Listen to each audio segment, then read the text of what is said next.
Chicken के साथ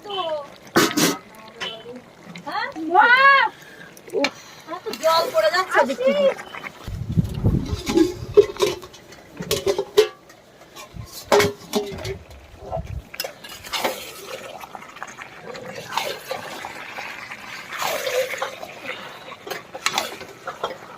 দেখো দেখো আমি রান্না করছি, দেখো দেখছো?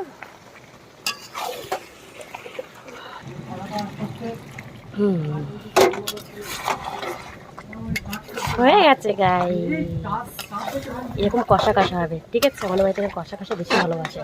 আগের দিন একটু ঝোল হয়ে গেছে জানো, এই যে। হাই বন্ধুরা, কষা চিকেন আমার ভালো লাগে খেতে, এই যে খাবে।